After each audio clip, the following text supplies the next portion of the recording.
Imagine you want to send a text to your buddy on the opposite mountain peak to ask what's for dinner tonight. How would a Stone Age person do it? Scream at the top of their lungs? That doesn't sound like a good plan, because the distance is way too far. Before your voice could even reach his ears, it would be swallowed whole by the howling wind and chirping birds. This would leave you with a ripped throat long before you could ever get an answer. Even if you managed to shout at over 100 decibels, matching the roar of a jet engine, the high pitch of human vocal cords simply cannot survive the natural barriers of the ancient wild.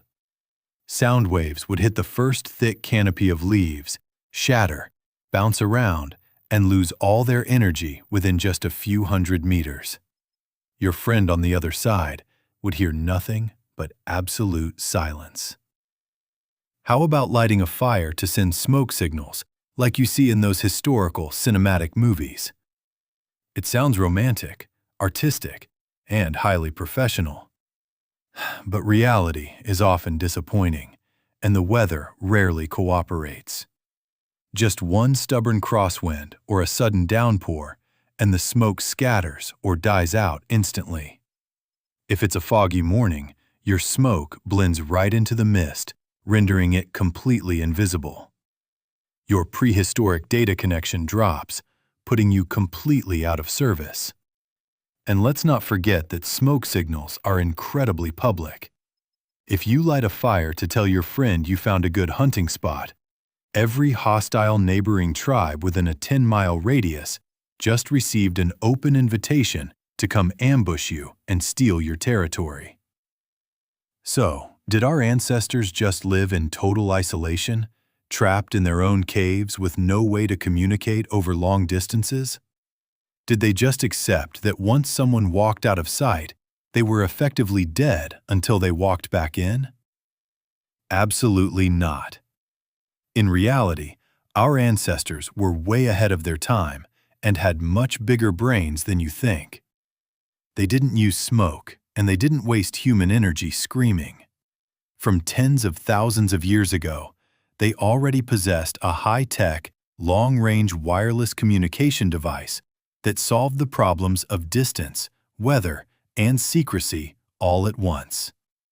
This device has a very catchy international name: the Bullroarer. Translated into the most literal sense, it is an air blade. The structure of this prehistoric brick phone looks incredibly basic at first glance. In fact, if you saw it thrown on the street today, you would think it's nothing more than ordinary trash or a random piece of debris. It consists of nothing but a flat, oval-shaped piece of wood or carved mammoth bone, with a hole drilled at one end. This piece is tightly bound to a long rope made of braided animal hide, sinew, or tough plant fiber. There are no gears, no batteries, no silicon chips, and no electronic circuits. It is purely mechanical, raw, and minimalist. However, absolute magic happens when you grab that rope and start spinning it rapidly over your head like a cowboy twirling a lasso.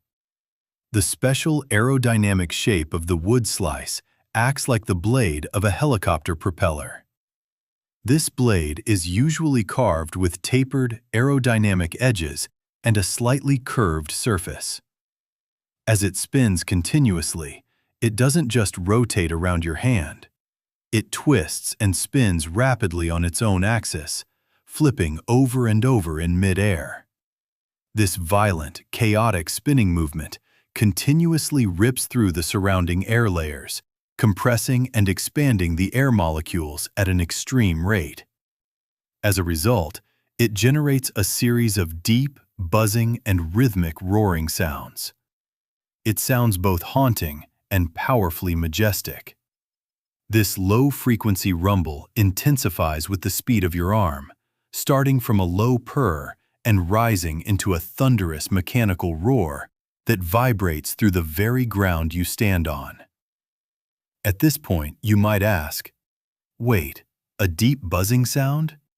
What's so great about that to be compared to a phone? The coolest and most mind-stimulating part lies in the physics principle that our ancestors accidentally discovered and mastered without ever reading a textbook. The sounds emitted from a bullroarer are not ordinary noises. They belong to an ultra-low frequency range, typically between 20 to 80 Hz, dipping directly into the zone of infrasound. In the world of acoustics, high-frequency sounds like whistles, screams, or clashing rocks might sound very piercing and loud up close. However, their wavelengths are incredibly short. Because they are short, they easily crash into physical obstacles like trees, rocks, hills, and heavy moisture in the air. This crashes their energy and dies them out within short distances. On the contrary, the low-frequency infrasound of the bullroarer possesses a unique physical superpower, an extremely long wavelength. We are talking about sound waves that are meters or even tens of meters long. This wavelength is so massive that it doesn't care about obstacles. It doesn't crash into a tree. It easily bends and crawls right around the trunk. It doesn't get blocked by a hillside. It hugs the terrain of valleys, flowing over ridges like liquid. It travels for miles through the densest jungle layers without losing its core energy. Therefore, even if your buddy is hiding deep inside a hollow, subterranean cave on the far side of the mountain, his ears will still clearly catch this heavy, rumbling sound vibrating through the rock walls. This was the ultimate 5G connection of the prehistoric era, helping tribes maintain network coverage across a wild, unpredictable, and perilous world. Let's visualize how this bullroarer phone operated on a typical day in the Stone Age, thousands of years before the invention of the first alphabet. You are hunting alone deep in the woods, tracking game, and you suddenly come face to face with a massive, starving saber-toothed cat or a cave bear. In that critical life or death moment, screaming, "Help me!" is the absolute dumbest move you could make. It drains your oxygen, alarms the predator, and triggers its predatory instinct to tear you apart faster. Furthermore, your clan back home is way too far away to hear your high-pitched shrieks anyway. Instead, you calmly but swiftly pull out the bullroarer tucked tightly into your leather waist belt. You take a step back, extend your arm, and spin it with all your might. A heavy, rhythmic woo, woo, woo roar tears through the dead silence of the forest. 2 miles away, the men in your tribe, who are busy carving flint stones or scraping hides, suddenly snap to their feet. They don't hear any spoken words, and they don't see any flashing lights. However, their ears instantly recognize this emergency distress frequency. It is the clearest, most unmistakable SOS signal. Immediately, a rescue squad, armed with heavy stone-tipped spears, charges toward the exact source of the acoustic vibration. The bullroarer, at this moment, is no longer just a communication tool. It is a literal lifesaver. This acoustic GPS navigation technology rescued our ancestors from prehistoric nightmares. Not stopping at simple distress signals, the bullroarer was even upgraded into a highly intelligent, complex system of coded language and frequency modulation. Stone Age people didn't spin it randomly or blindly. They knew how to control the rhythm, the angle, and the speed of their arms to change the pitch of the message. Spin it fast with short, violent jerks, and the roar becomes higher in frequency, sharper, and more frantic. This represents the command, "Hostile tribe spotted nearby. Gather your weapons and prepare for battle immediately." Spin it slow, with a steady, elongated rhythm, and the sound becomes a deep, warm, soothing rumble. This carries the message, "The hunt was successful. We brought down a woolly mammoth. Everyone bring your baskets to carry the meat back for a massive feast." In fact, by altering the size, weight, and thickness of the wood or bone piece, different tribes created entirely unique acoustic signatures. This was the prehistoric equivalent of personalized ringtones. The eastern tribe would carve thin, narrow blades that produced a sharper, buzzing pitch. Meanwhile, the western tribe used heavy, broad pieces of mammoth tusk that emitted a dull, chest-thumping rumble.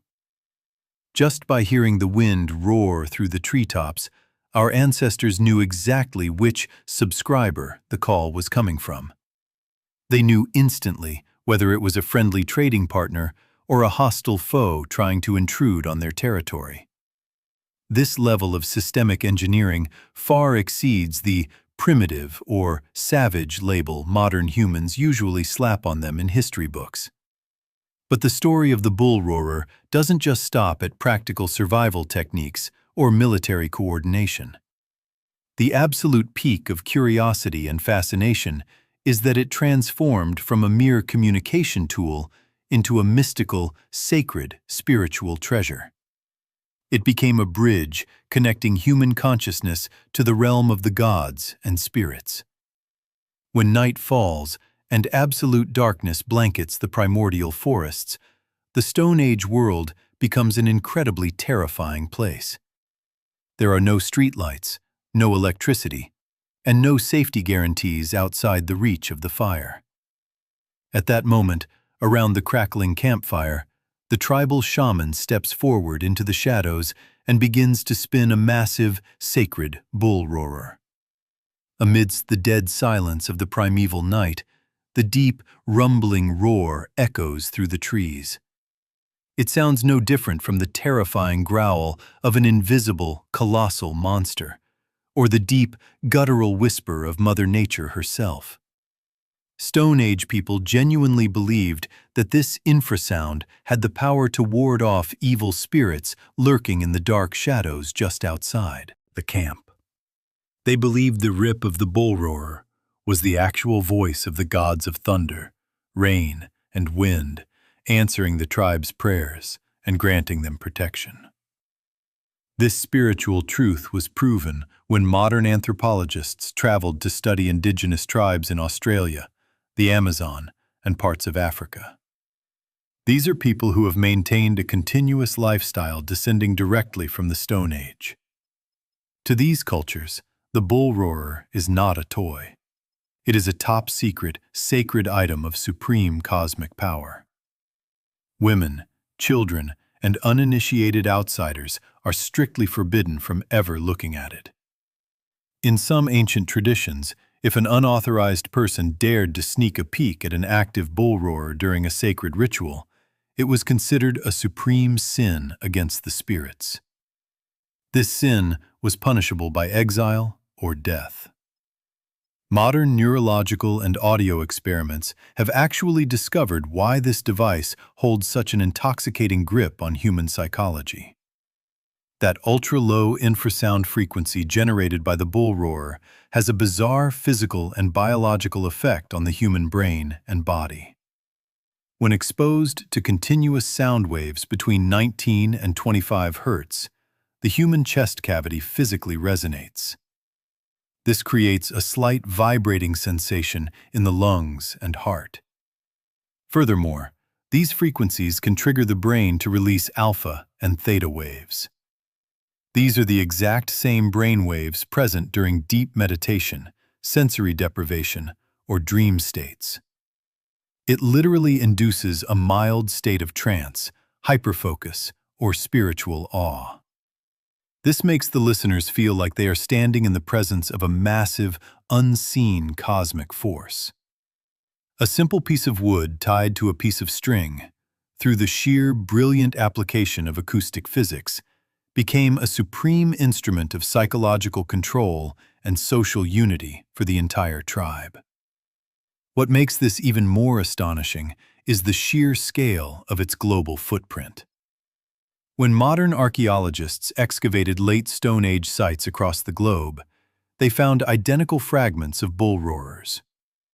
These artifacts were discovered from the frozen, ice-covered caves of France and Ukraine to the arid deserts of the Americas and the sacred sites of ancient Asia.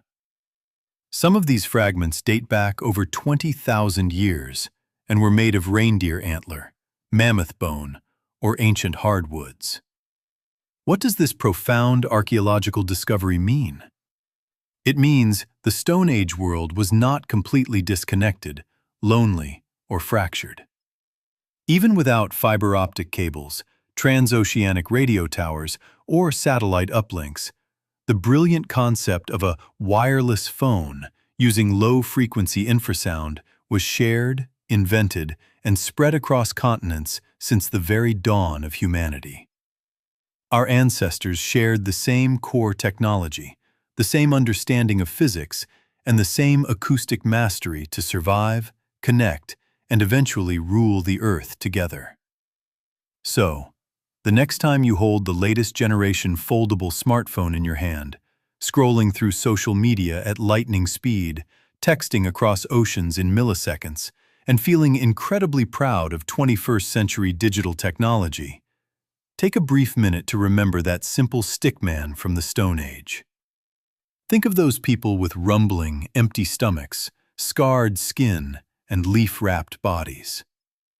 Think of how they engineered the first wireless long-distance phone of mankind by using nothing but a brilliant brain and a single piece of rope. They weren't wild, they weren't primitive, and they certainly weren't stupid. They were just using the rawest, most basic materials of nature to pull off the most legendary, mind-blowing tech hacks in human history. They laid down the acoustic foundations of communication that kept humanity alive long enough to build the world we enjoy today. Do you find this invention of our ancestors mind-blowing, stimulating, and fascinating enough to change how you look at history? Let me know your thoughts in the comments section below. Did you ever expect a piece of wood on a string to have so much physics and psychology packed into it? Don't forget to hit the like button, share this fascinating historical story with your tech-savvy friends, and subscribe to the channel to join me on our next journey. We will continue as we uncover more high IQ, mind-bending mysteries of prehistoric times. For now, thank you for watching. Keep your curiosity alive, and see you in the next episode.